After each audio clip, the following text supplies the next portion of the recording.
Fox 5 Amplified, and a special guest today. We have Brianna Whitney from our station in Phoenix, Arizona's Family, and the host of True Crime AZ Live with us. Brianna, thanks for being here. The first virtual guest here on Fox 5 Amplified, so we appreciate that.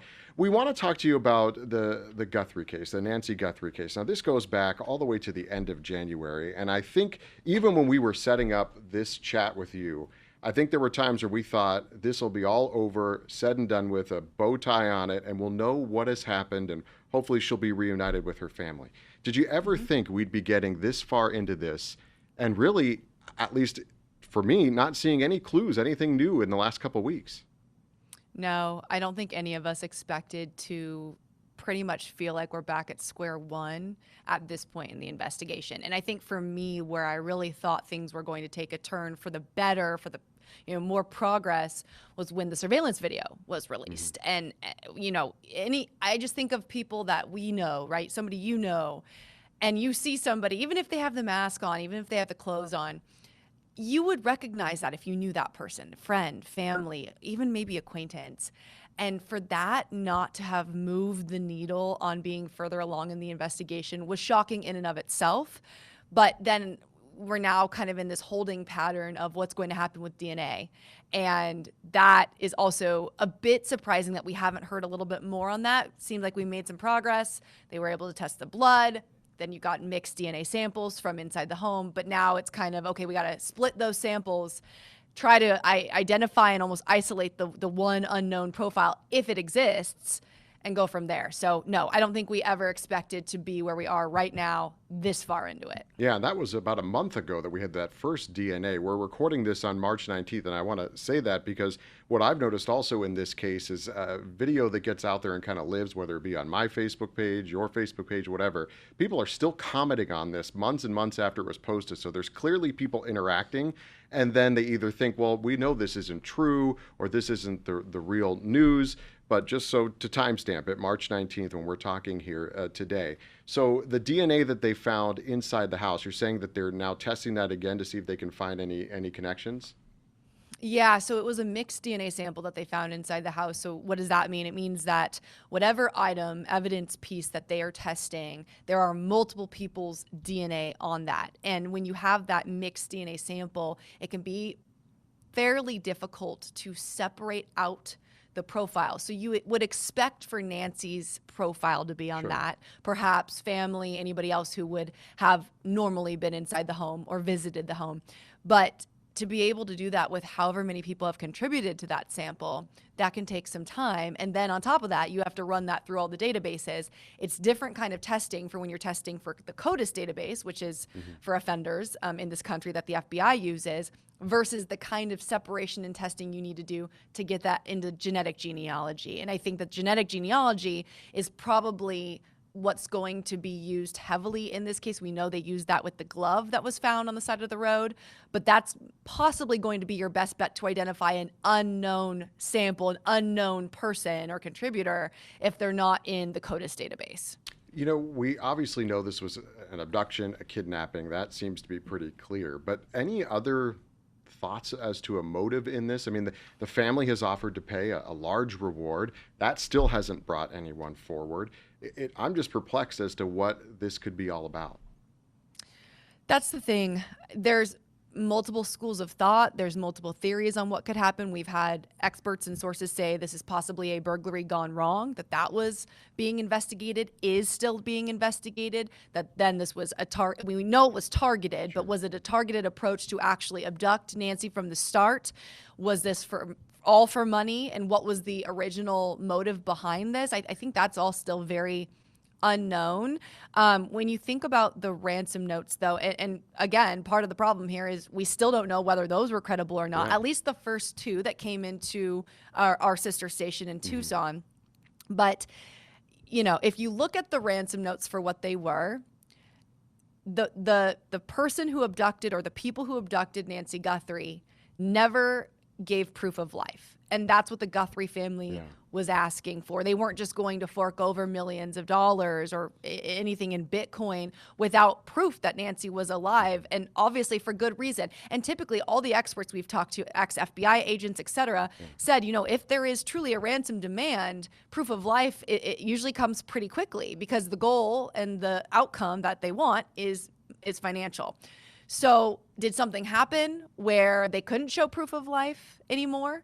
Were those legit at all? I mean, I think that that's kind of where you have to look at, okay, well, did something happen in there where they knew they weren't going to be able to show proof of life, so they weren't going to be able to get the money that they wanted?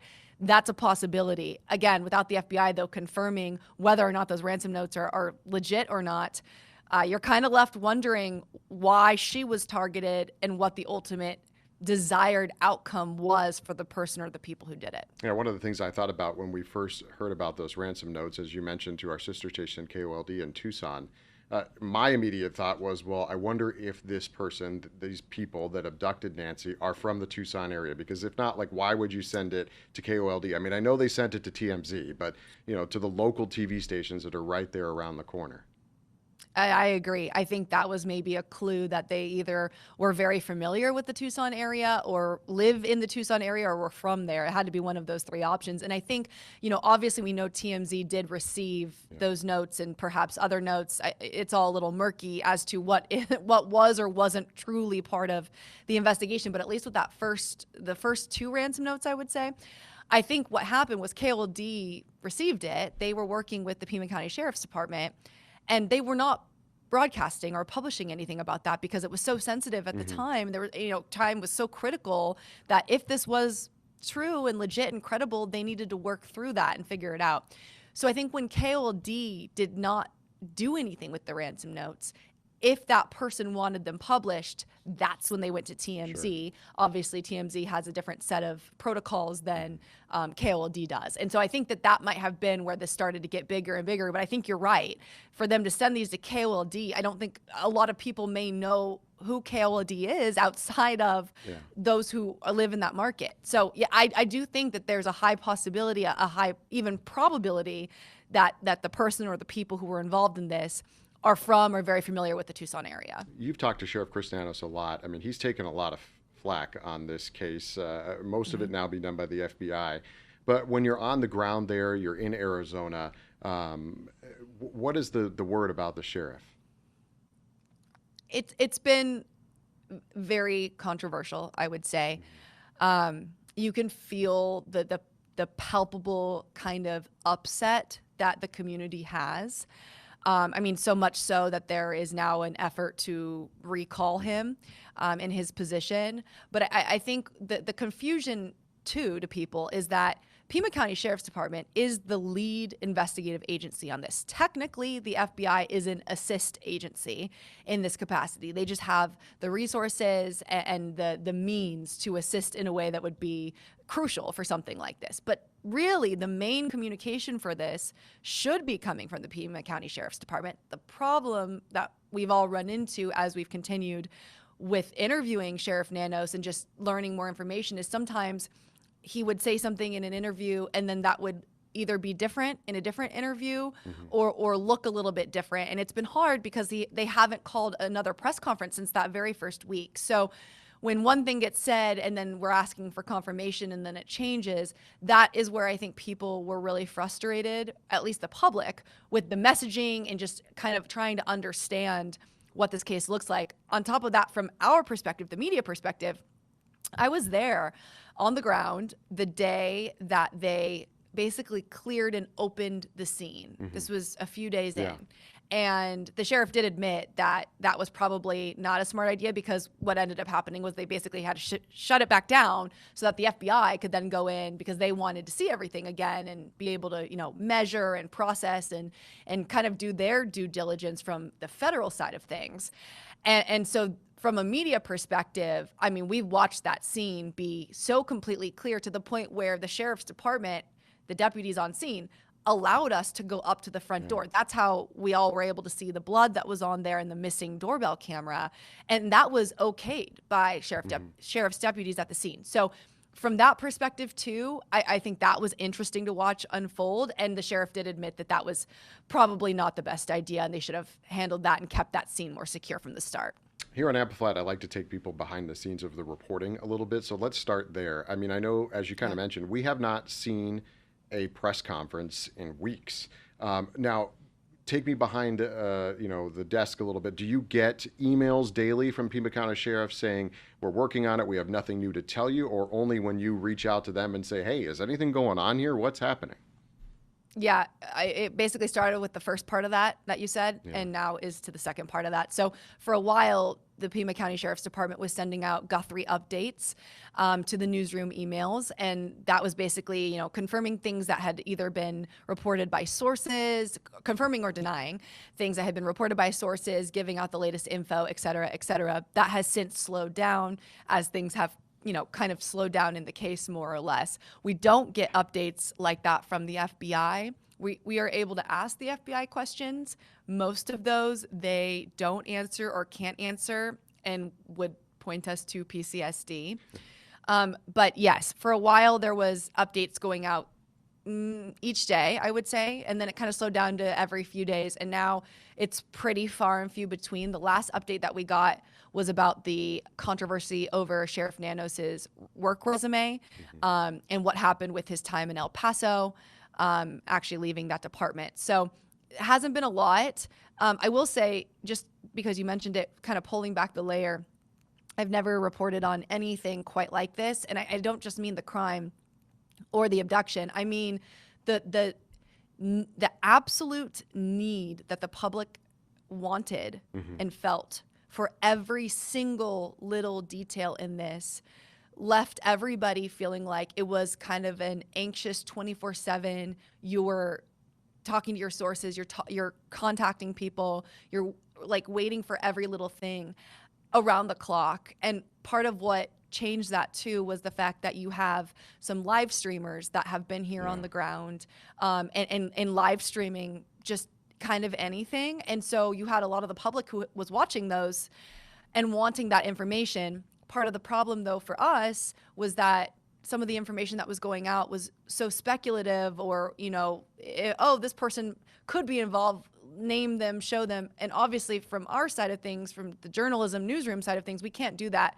nor would we. And so it was kind of this interesting position to be in, where you see this information online, people are consuming it and they want more. But from our end, just based on how we do journalism, those are things that we wouldn't put out, we can't put out, and we must get verified before we would do anything like that. So that added a whole nother layer to this of just people wanting information 24/7, around the clock, overnight.